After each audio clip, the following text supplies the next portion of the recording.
जो कि जब मैंने इसको पढ़ा तो मुझे बड़ा अच्छा लगा। भजन संहिता 66 और उसकी 18वीं। यहाँ पे दाऊद कुछ बात कहने की कोशिश करता है और हमें उस आयत से बहुत कुछ सिखाने की कोशिश करता है। हो सकता है कि कभी दाऊद ने परमेश्वर के आगे बहुत सी बातें रखी हो, उससे बात करी हो और उसको जवाब ना मिला हो, लेकिन बहुत सी बार उसने प्रार्थना करी हो और उसको जवाब मिला हो। उसका कारण दाऊद यहां बताने की कोशिश करता है। भजन संहिता 66 और उसकी 18वीं आयत। जी, कोई पढ़ दे इसको। यदि मैं मन में अनर्थ की बात सोचता तो यहाँ पर शुरुआत करता है, यदि मैं अपनी बात कर रहा है, किसी दूसरे व्यक्ति की बात नहीं कर रहा है, किसी तीसरे व्यक्ति की बात नहीं कर रहा है, वो अपनी बात करता है और कहता है यदि मैं, आगे क्या कहता है, मन में, यदि मैं मन में, जी, अनर्थ की बात, आगे बात सोचता। यहाँ पे वो अपनी बात कर रहा है, किसी दूसरे व्यक्ति की बात नहीं कर रहा है, किसी दूसरे व्यक्ति के ऊपर उंगली नहीं कर रहा है कि भाई वो ऐसा है, वो ऐसा है, वो ऐसा है, लेकिन वो अपनी बात करता है कि अगर मैं अपने मन के अंदर अनर्थ की बात सोचता, यानी कि ये प्रैक्टिकल बात है कि हम अपने मनों के अंदर अनर्थ की बात, अनर्थ की बात का मतलब है, अगर इंग्लिश के वर्जन में देखते हैं तो वहां पर वर्ड आया है सिन, यानी कि पाप की बात या कोई भी ऐसी बात जो परमेश्वर को अच्छी नहीं लगती है, वो अगर मैं अपने मन में सोचता हूं तो परमेश्वर मेरी ना सुनता। अब बात आती है परमेश्वर को हम सुनाना क्या चाहते हैं। बात ये आती है कि हम परमेश्वर को क्या सुनाना चाहते हैं और परमेश्वर क्या सुनना चाहता है। जब हम प्रार्थना करते हैं तभी कहा जाता है कि हम परमेश्वर से बात करते हैं। हम कुछ बोलते हैं तभी परमेश्वर सुनता है। हम भी जब किसी से बात करते हैं या जब हम कुछ बोलते हैं तभी दूसरे तक हमारी बात पहुंच पाती है, लेकिन सामने वाले व्यक्ति को यह नहीं पता होता कि हमारे मन के अंदर क्या है। कोई भी व्यक्ति, कोई भी मनुष्य एक दूसरे के मन की स्थिति को नहीं जान सकता। केवल परमेश्वर ही है जो मेरे और आपके मन को जानता है। दाऊद भी यहां पर कहता है कि अगर मैं अपने मन के अंदर अनर्थ की बात, कोई भी ऐसी बात, हिंदी के एक वर्जन में उसको लिखा है अधर्म की बात, इंग्लिश में लिखा है सिन यानी पाप की बात, और उर्दू के अंदर लिखा हुआ है, उर्दू के अंदर जो शब्द आता है वो आता है बदी, बदी की बात, यानी कि कोई भी ऐसी बात जो अच्छी नहीं है। हम प्रार्थना करते हैं परमेश्वर से, अब हम सोचते हैं कि हमारी प्रार्थना का उत्तर फौरन मिल जाए। हम सोचते हैं कि परमेश्वर फौरन हमारी प्रार्थना का उत्तर हमको दे दे।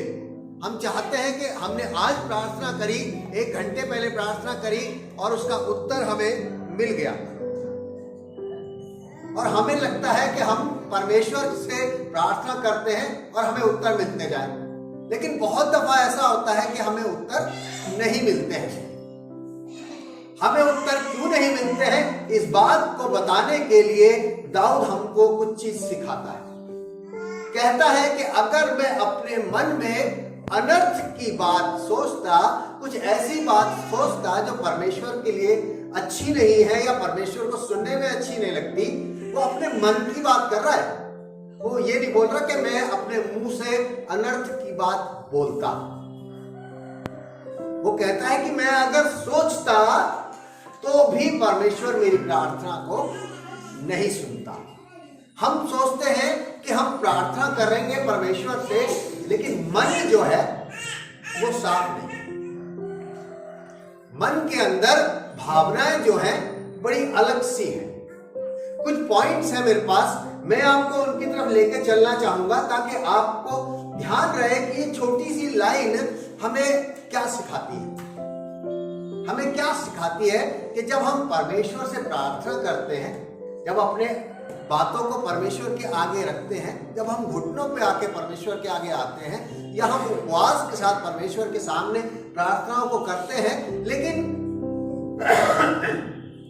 तब भी बहुत बार ऐसा होता है कि हमारे प्रार्थनाओं का उत्तर नहीं मिलता। समय बीतता जाता है कि हम प्रार्थना कर रहे हैं, उत्तर नहीं मिल रहा। लेकिन दाऊद हमें बड़ा क्लियर कहता है कि अगर मैं अपने मन में अनर्थ की बात सोचता, एक्सपीरियंस से बोल रहा है वो, इसका मतलब ये हो सकता है कि उसने पहले प्रार्थना करी हो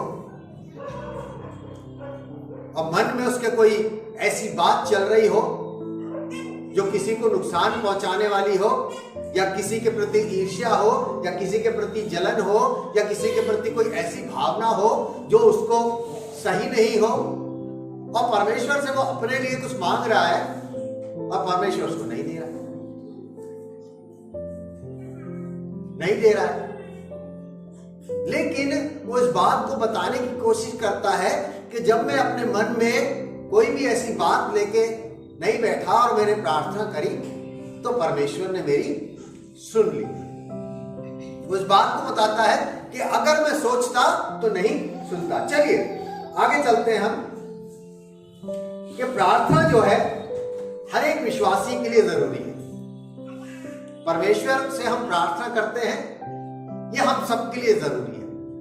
हम चाहते हैं कि हम प्रार्थना करें, हम चाहते हैं कि प्रार्थना के द्वारा परमेश्वर से हम बात करें, हम चाहते हैं कि परमेश्वर से हमारी ऐसी बातचीत हो कि उसका उत्तर हमें मिलता रहे। हमें आशीषें चाहिए, हमें चंगाइयां चाहिए, हमें बहुत कुछ चाहिए होता है, और हमें बताया जाता है कि आप परमेश्वर से प्रार्थना करोगे तो आपको मिलेगा, कि जो तुम मुझसे प्रार्थना में मांगोगे, मेरे नाम से मांगोगे, वो मैं तुम्हें दूंगा। हमें पता है कि हम परमेश्वर से प्रार्थना करते हैं और हमें मिलता है।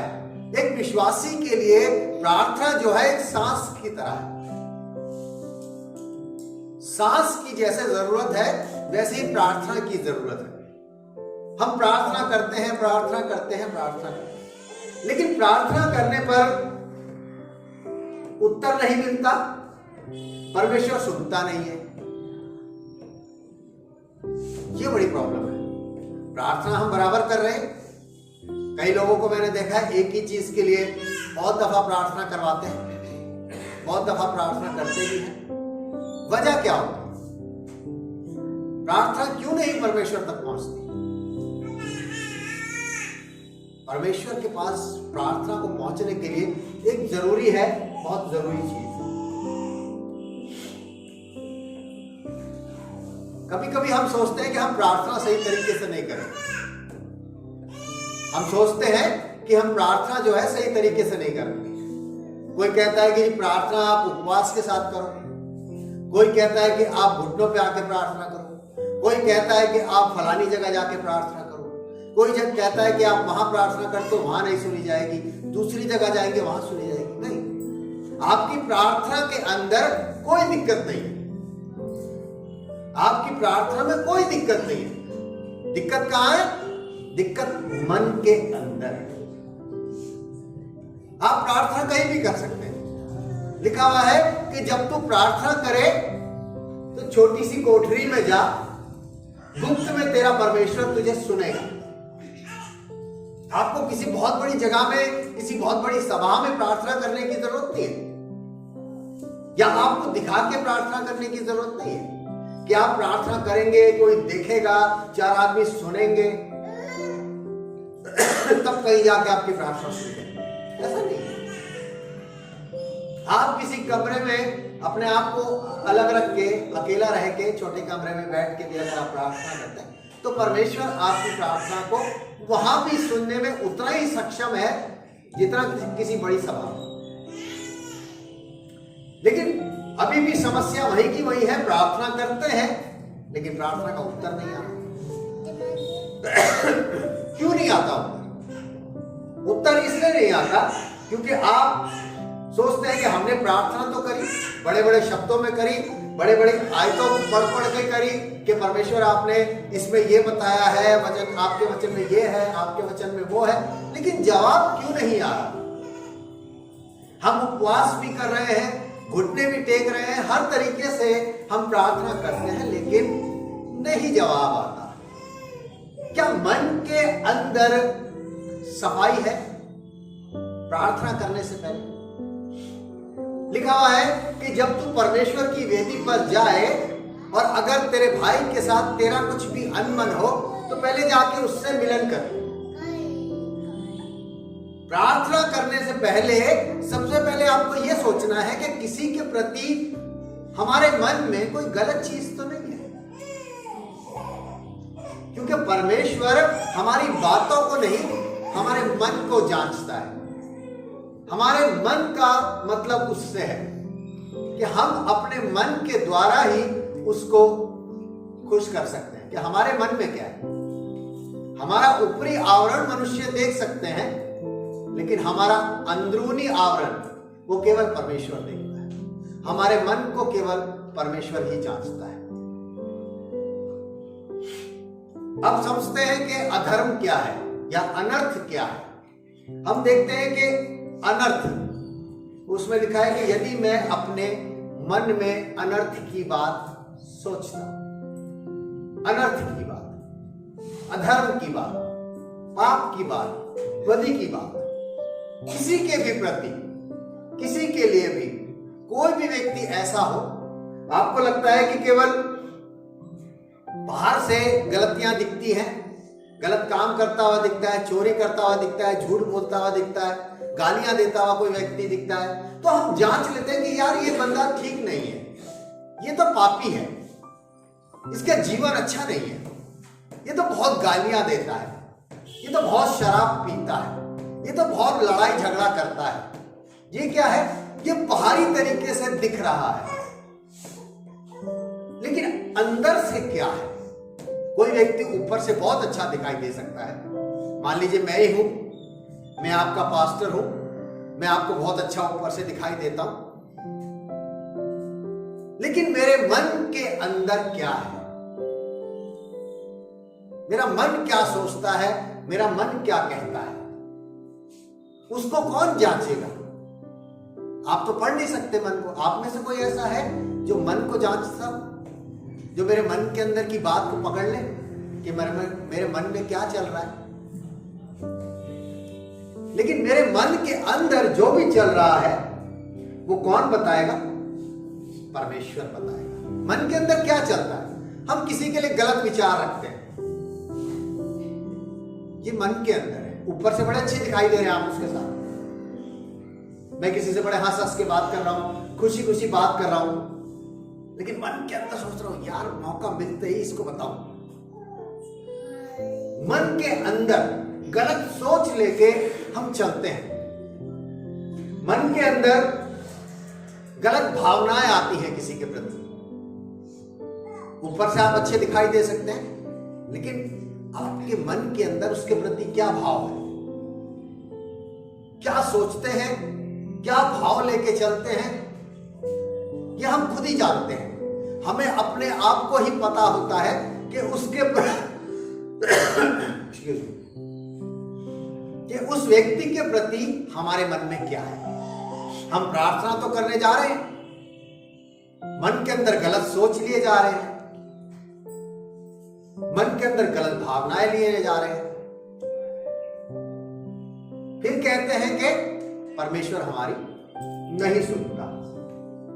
हमारे अंदर कई बार गलत इच्छाएं भी होती हैं मन के अंदर। ऊपर से हमारी इच्छाओं का पता नहीं चलता, इच्छाएं जो हैं वो हमारी मन के अंदर ही आती है कि मेरी इच्छा ये है, मेरी इच्छा ये है, मेरी इच्छा ये है।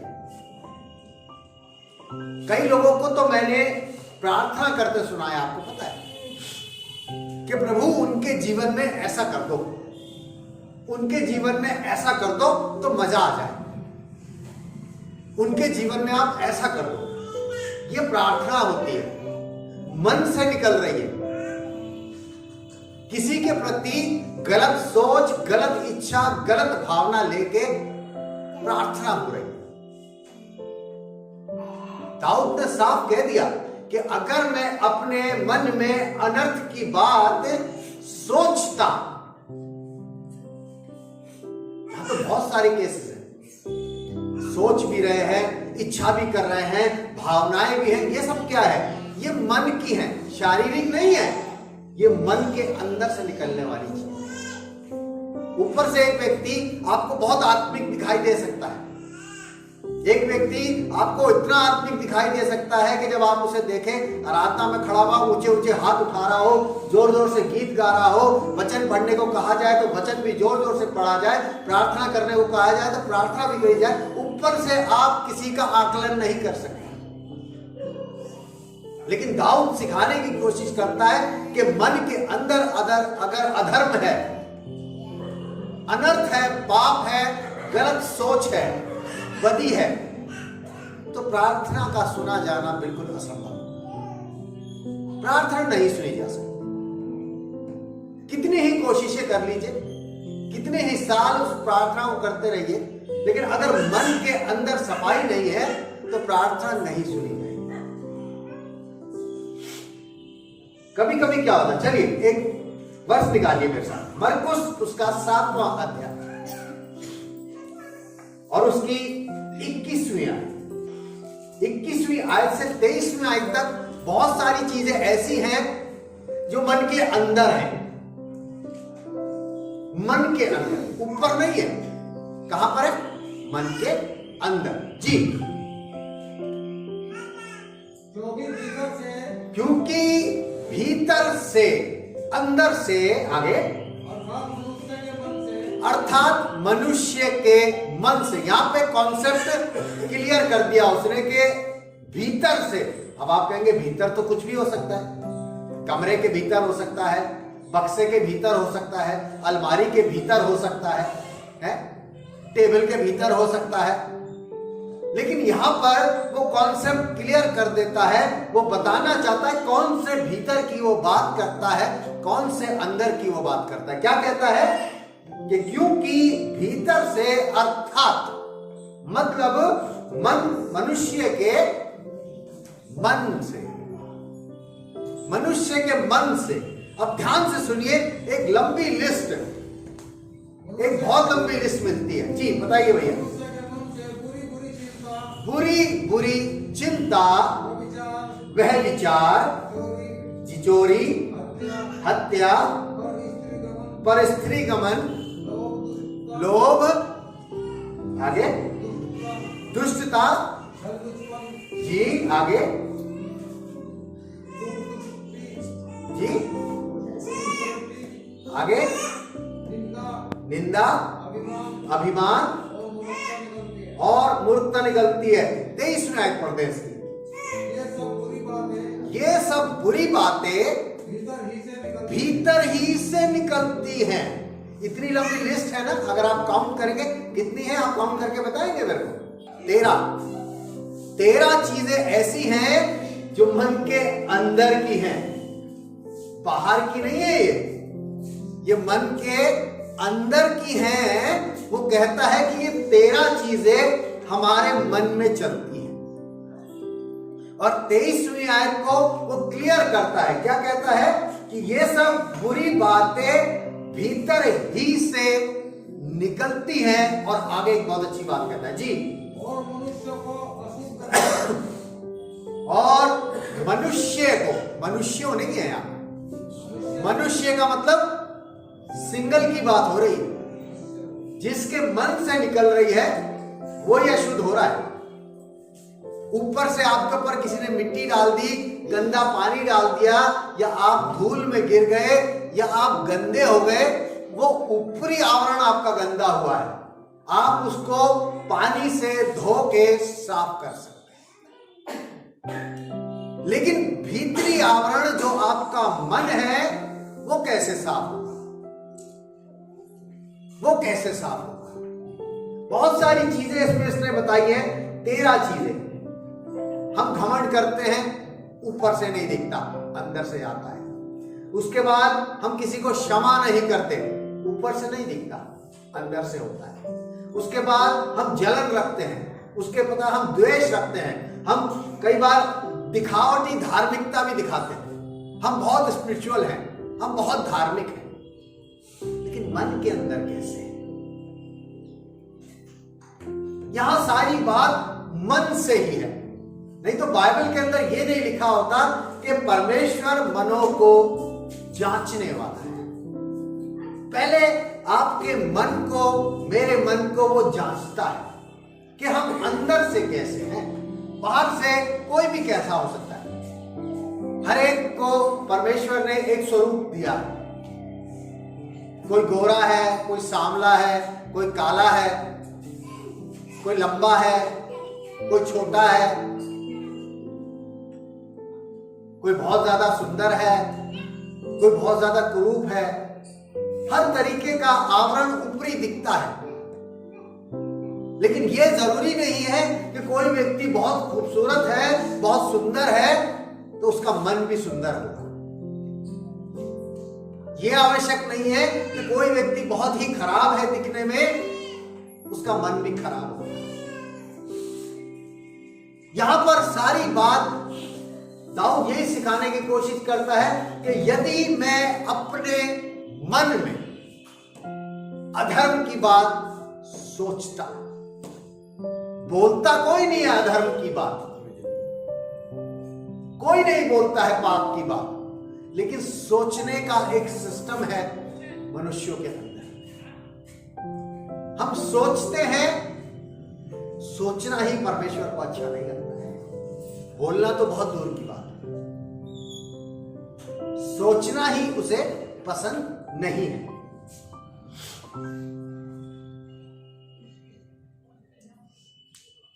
अभी जितनी बातें हमने इस आयत में देखी थी, 13 बातें, उनमें से एक भी बात ऐसी नहीं है जो परमेश्वर की तरफ से हमें मिलती है। परमेश्वर के स्वभाव में कोई भी ऐसी बात नहीं। ना वो घमंड करता है, ना वो जलन रखता है, ना वो ईर्ष्या करता है, ना वो किसी के विरुद्ध गलत बात सोचता है। लेकिन यहां पर हम देखते हैं कि ये सारी चीजें मनुष्य की हैं। अब बड़ी ध्यान से समझिएगा वो क्या कहता है कि यदि मैं अपने मन में गलत बात सोचता, यानी कि एक जगह दी जाती है मन के अंदर। इंग्लिश में जगह को बताया गया कि अगर मैं सोचने को बताया गया कि टेक प्लेस, पाप को अगर मैं जगह देता, सोचने को हिंदी में लिखा है सोचना, लेकिन टेक प्लेस यानी कि एक जगह देना, एक स्थान देना। क्योंकि हम अपने मन के अंदर जगह देते हैं उन चीजों को। सोचना क्या है, उसको हमने जगह दे दी कि मन मेरे अब तो ये बात सोच, वो मन के अंदर है। हम मन में जलन रख रहे हैं, वो वहां है। हम किसी के प्रति द्वेष रख रहे हैं, वो वहां है। किसी के प्रति गलत इच्छा रखते हैं, वो वहां है। उसको जगह मिल गई है। बाइबल में लिखा है कि एक ही सोते से मीठा और खारा जल नहीं निकल सकता। अगर कोई ये कहता है कि हम उनसे प्यार तो बहुत करते हैं लेकिन थोड़ी सी जलन भी रखते हैं, क्या ये पॉसिबल है? दोनों में से एक ही काम होगा ना, दोनों में से एक ही काम होगा। परमेश्वर कहता है या तो ठंडा हो जा या फिर गर्म हो जा। अगर तू गुनगुना रहा तो मैं तुझे उगल दूंगा। यानी कि ऑप्शन बीच का नहीं है, कोई बीच का ऑप्शन नहीं है। कई लोग विश्वासी होने के बाद बीच का ऑप्शन लेके चलते हैं। हम प्रार्थना तो करते हैं, हम वचन भी पढ़ते हैं, हम उपवास भी करते हैं, हम 10वां हिस्सा भी देते हैं, हम सब करते हैं। परमेश्वर हमारी प्रार्थना नहीं सुना।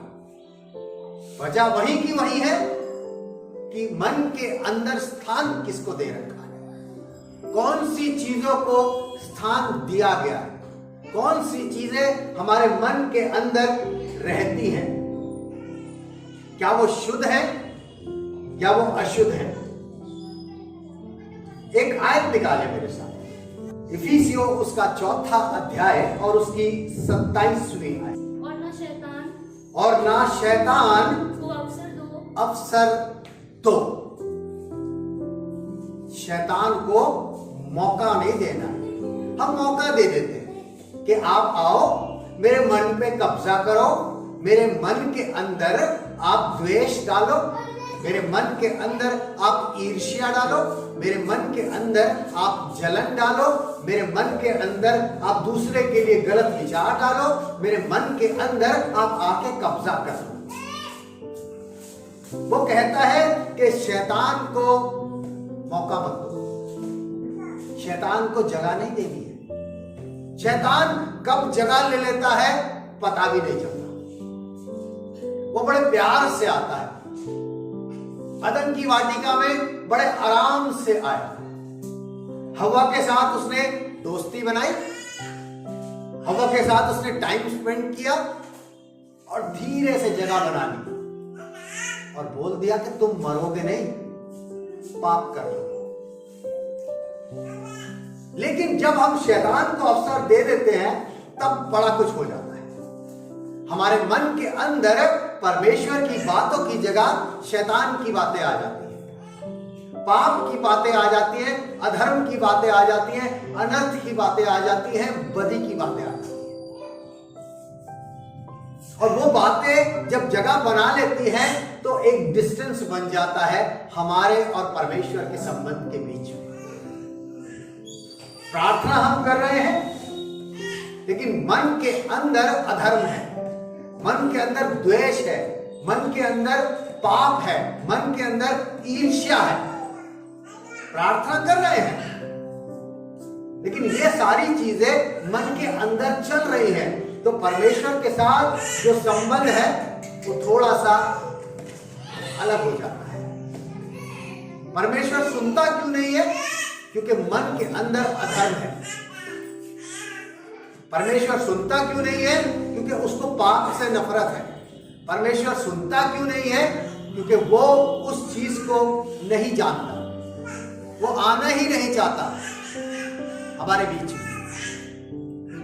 यहां पर बड़ी समझने वाली बात है, क्योंकि परमेश्वर जो है वो पवित्र है। अपवित्र चीजों से उसका कोई लेना देना नहीं। जो 13 चीजें हमने ऊपर पढ़ी थी वो अपवित्र चीजें हैं, वो अपवित्र चीजें हैं और परमेश्वर का उनसे कोई लेना देना नहीं। इसलिए परमेश्वर नहीं सुनता। आपने कभी नोटिस किया है जब कोई आपके मतलब का व्यक्ति नहीं होता और वो आपको आवाज लगाता है, आपको आवाज सुनाई देती है ना, लेकिन आप क्या करते हैं? अनसुना कर देते हैं। अनसुना करके उसकी तरफ देखना नहीं चाहते, आप उसकी बात को सुनना नहीं चाहते, उसकी बात पे ध्यान देना नहीं चाहते, उसकी बात को आप ध्यान में रखना नहीं चाहते। आप क्या कहते हैं? अरे छोड़, वो तो बेकार है, क्या करना उसकी बात सुनकर, फालतू की बात उसने करनी है, बेकार है, रहना। चलो, आप इग्नोर करके आगे बढ़ जाते हैं। यहां पर परमेश्वर का संबंध हमसे कट जाता है। जब मन के अंदर इतनी सारी चीजें आ जाती हैं तो परमेश्वर कहता है ये तो पाप में आ गए, और पाप के साथ परमेश्वर का कोई संबंध नहीं है। क्यों? क्योंकि पाप का एक बहुत अच्छा काम है, आपको पता है। पाप का एक काम ऐसा है जो अच्छी संगति को तोड़ देता है। परमेश्वर ने आदम हवा को बनाया कि उनके साथ वो संगति करें, लेकिन शैतान ने नहीं चाहा कि वो परमेश्वर के साथ संगति करें। चुपचाप से आया, उनके जीवन में घुसा, उनको बहकाया और संगति से अलग कर दिया। परमेश्वर की संगति से वो अलग हो गए। अधर्म को मन के अंदर रखने से परमेश्वर हमसे दूर हो जाता है, उससे हमारा संबंध टूट जाता है। और जो हमारी आत्मिक संवेदना होती है, हम सोचते हैं कि हम आत्मिक हैं, दिखाई देते हैं आत्मिक, लेकिन होते नहीं। पाप उसको मार देता है, पाप उसको खत्म कर देता है। यशाया 59 और उसकी दूसरी आयत जी। परंतु तुम्हारे, यहां ये नहीं लिखा परमेश्वर ने मेरे अधर्म के कामों ने, परमेश्वर इंगित करता है कि तुम्हारे अधर्म के कामों ने तुमको तुम्हारे परमेश्वर से अलग कर दिया। अधर्म के काम, अधर्म के काम ऊपर से कम दिखते हैं, अंदर से ज्यादा दिखते हैं। वो कहता है कि तुम्हारे अधर्म के कामों ने तुमको परमेश्वर से अलग कर दिया। आगे क्या कहता है? और तुम्हारे पापों के कारण उसका मुंह तुमसे ऐसा छिपा है कि नहीं सुनता। छुप गया। आप बोलते रहिए, करते रहिए प्रार्थना, करते रहिए जितने मर्जी प्रार्थना, लेकिन यदि आपका मन साफ नहीं है, आपके मन के अंदर अगर अधर्म है, आपके मन के अंदर कोई चीज ऐसी है जो परमेश्वर को पसंद नहीं है, तो परमेश्वर नहीं सुनेगा आपकी बात। आपके पास, सबके पास मोबाइल है ना? कभी कभी आप कहते हैं ना नेटवर्क नहीं मिल रहा, कहते हैं ना क्यों नहीं मिलता नेटवर्क? कई बार लोग बोलते हैं टावर नहीं आ रहे, है ना, सिग्नल नहीं आ रहे, नेटवर्क नहीं आता।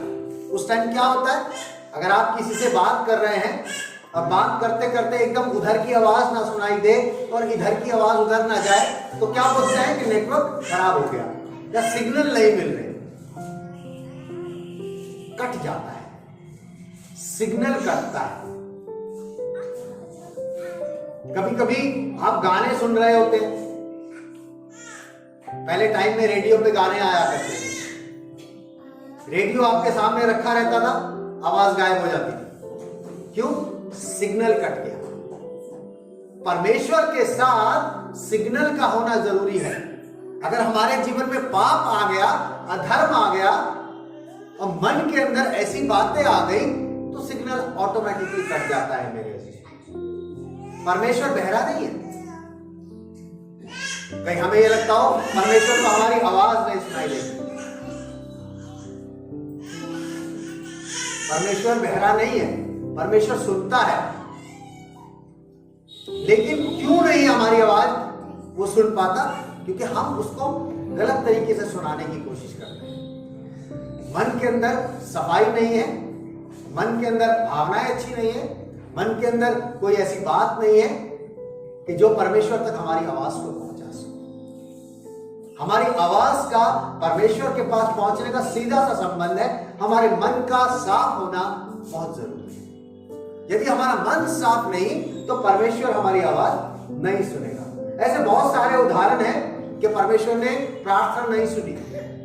अगर मैं आपको बता देता हूं, आप घर जाके पढ़ लीजिएगा। शाऊल नाम का एक राजा था, वो खूब प्रार्थना करता था परमेश्वर से, लेकिन जब उसके मन के अंदर पाप आ गया, परमेश्वर ने उसकी प्रार्थना को नहीं सुना। उसने आज्ञा का उल्लंघन कर दिया, नहीं सुना। इजरायली लोग थे, परमेश्वर की बात, परमेश्वर उनकी सारी बात सुनता था। जब उनके मन में पाप आ गया, परमेश्वर ने उनकी बात को सुनना बंद कर दिया। ऐसे बहुत सारे उदाहरण आपको मिल जाएंगे जो परमेश्वर नहीं सुनता है। लेकिन एक बड़ी अच्छी बात, जिनकी प्रार्थना सुनी परमेश्वर ने, लूका उसका 18वां अध्याय और उसकी 13वीं, लूका 18 और उसकी 13वीं, क्या लिखा है? परंतु चुंगी लेने वाले ने दूर खड़े होकर स्वर्ग की ओर आंख क्यों उठाना चाहा, वरन अपनी छाती पीट कर परमेश्वर से कहा कि मुझ पापी पर दया कर। वो दुआ करने आया था। आराधनालय के अंदर दो व्यक्ति थे जो दुआ कर रहे थे। एक व्यक्ति ऐसा था जो बड़ी ऊंची ऊंची आवाज में कह रहा था, मैं इसकी तरह नहीं हूं, मैं इसकी तरह नहीं हूं, मैं ऐसे नहीं करता।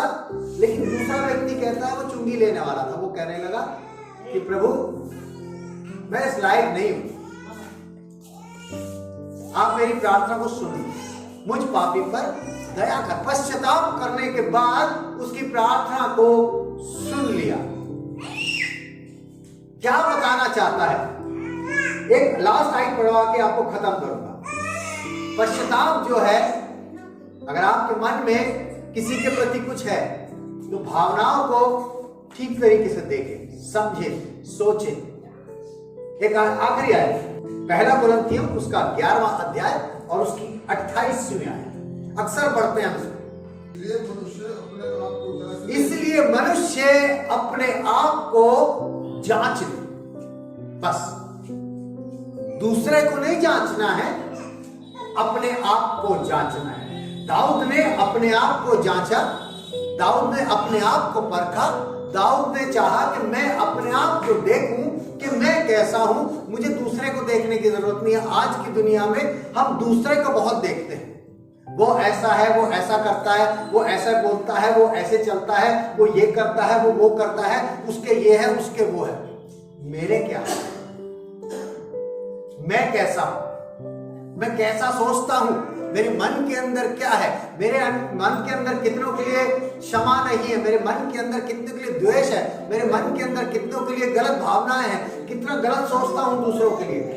मैं दाऊद इसलिए कहता है, यदि मैं अपने मन में, सब कुछ निजी रूप में कह रहा है, वो राजा है, वो एक बहुत बड़ा आदमी है, छोटा मोटा आदमी नहीं था, वो राजा था। उसने कहा, यदि मैं अपने मन में अनर्थ की बात सोचता तो परमेश्वर मेरी ना सुनता। इसलिए पौलुस यहां कहता है, मनुष्य अपने आप को जांच ले। अपने आप को जांचना जरूरी है, अपने आप को देखना जरूरी है कि मैं कितना कैसा हूं, मैं क्या करता हूं, मैं क्या सोचता हूं। दूसरों के ऊपर उंगली उठा देने से बहुत आसानी से उठा देते हैं कि वो ऐसा है, वो ऐसा है, वो ऐसा है, वो ऐसा है, लेकिन ये भूल जाते हैं कि क्या मेरी प्रार्थनाओं का उत्तर दे रहा है परमेश्वर? उनके तो नहीं मिल रहा, कोई बात नहीं। क्या मेरी प्रार्थनाओं का उत्तर परमेश्वर दे रहा है? अगर मैं दूसरों के लिए ये सोच रहा हूं कि वो सही नहीं है, वो गलत है, वो ऐसा है, वो ऐसा है, तो मेरी प्रार्थनाओं का उत्तर भी नहीं मिलने वाला है। क्योंकि वो कहता है कि यदि मैं अपने मन में अनर्थ की बात सोचता तो परमेश्वर मेरी ना सुनता। मेरे अजीजों, आज मैं आपको सिर्फ इतना ही बताना चाहूंगा। भजन संहिता 139, इसको याद रखिएगा, 139 लास्ट वर्स। भजन संहिता 139 और उसकी 23वीं आयत। हे परमेश्वर, हे ईश्वर, मुझे जांच कर जान ले। हॉस्पिटल जाते हैं ना, जब तबीयत खराब होती है, डॉक्टर के पास हमारा नंबर आता है, डॉक्टर क्या करता है? जांच करता है ना, अपना आला लगाता है, हाथ में वो बांधता है, बीपी का चेक करता है, शुगर का चेक करता है, क्या करता है? जांचता है। दाऊद परमेश्वर को कह रहा है कि हे परमेश्वर, मुझे जांच कर, पहले मुझे जांच, फिर मुझे जान। जांच नहीं करवाते हैं हम। जांच कौन करवाता है पता है आपको? कौन करवाता है? जो बीमार हो, है ना? लोग कहते हैं कि भैया जांच करवा लो, अपनी चेकअप करवा के आ जाओ। दाऊद कहता है कि प्रभु पहले मुझे जांच लो, जांच कर जान ले। आगे क्या कहता है? मुझे परख कर मेरी चिंताओं को जान ले। कि मैं अपने बारे में चिंता कर रहा हूं कि दूसरे के बारे में चिंता करता हूं कि उसने बढ़िया कपड़े पहने, मैंने क्यों नहीं? उसके पास बड़ी गाड़ी है, मेरे पास क्यों नहीं है? उसके घर में बहुत पैसा आ रहा है, लगता है 2 नंबर का काम कर रहा है। मुझे परख ले पहले, मेरी चिंताएं कौन सी है? मेरी अपनी चिंताएं हैं या मैं दूसरों के लिए चिंता कर रहा हूं, उनको देख के परेशान हो रहा हूं। 24वीं आयत क्या कहती है जी? और देख मुझमें कोई बुरी चाल है कि नहीं। मुझमें कोई बुरी चाल है, पड़ोसी में देख है या सामने वाले में देख। या मेरे बगल वाले में देख, या मेरे दोस्त में देख, या मेरे रिश्तेदार में देख, या फलानी बहन में देख, कलीसिया के उस भाई में देख कि उसमें बुरी चाल है कि नहीं। क्या कह रहा है कि मुझ में देख कि कोई बुरी चाल है। चाल वर्ड लिखा हुआ है, शब्द का मतलब समझ रहे ना, अंदर वाली बात है। मैं कैसे चलने की सोच रहा हूं उसके प्रति, क्या भावनाओं लेके चल रहा हूं उसके प्रति, क्या है मेरे मन के अंदर दूसरे के प्रति, क्या है। वो कहता है पहले मुझे परख, मुझे जांच, मुझे पहचान कि मुझ में अगर कोई गलत बात है ना तो मुझे बता पहले। आजकल किसी को चेक कर देंगे, किसी को बताएंगे आप गलत करते हैं तो नाराज हो जाते हैं, आपको पता है। इसलिए दाऊद कह रहा है प्रभु जी आप ही बताओ मुझे, आप ही बताओ कि मैं सही हूं या नहीं। मेरे अजीजों, इस बात को याद रखिएगा कि जब भी आप परमेश्वर के आगे प्रार्थना करते हैं, जब भी आप घुटने टेक के प्रार्थना करते हैं, जब भी आप उपवास के साथ प्रार्थना करते हैं, जब भी आप अकेले प्रार्थना करते हैं, जब भी आप सभा में प्रार्थना करते हैं, जब भी प्रार्थना की बारी आती है तो आपके मन में क्या है। यदि आप चाहते हैं कि आपकी छोटी सी छोटी बात भी परमेश्वर एक बार में सुन ले, उसका जवाब आपको एक बार में दे दे, तो दाऊद की तरह कहना होगा कि प्रभु मेरे मन के अंदर कोई अधर्म नहीं है, अगर है तो पहले उसे जांच, मुझे बता, मुझे सिखा, उसके बाद मेरी प्रार्थना। इसलिए दाऊद ने कहा कि यदि मैं अनर्थ सोचता तो प्रभु मेरी ना सुनता।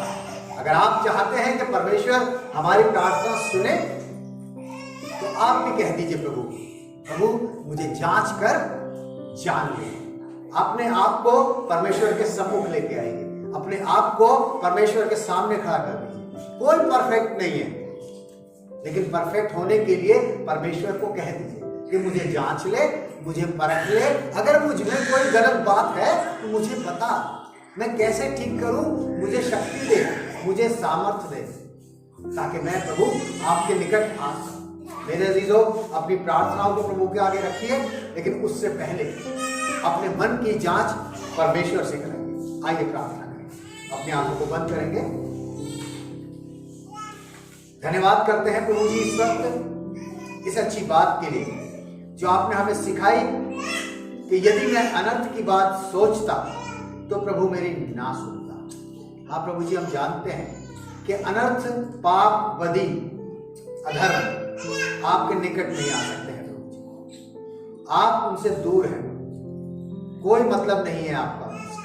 इसलिए प्रभु जी, यदि जब हम अपने मन में अनर्थ सोच के आपसे प्रार्थना करते हैं तो आप उसका उत्तर नहीं देते। हमारे मनों को जांचें, उन्हें परखें प्रभु जी, और यदि हम में कोई चाल ऐसी है तो उसे ठीक करने के लिए हमें सामर्थ्य। जितने लोग यहाँ बैठे हैं प्रभु जी, और जितने इस वचन को सुनते हैं प्रभु जी, सबके जीवनों में बहुत आयत से काम करें। इस विनती को मांगते अपने उद्धारकर्ता प्रभु यीशु मसीह के नाम से, आमीन।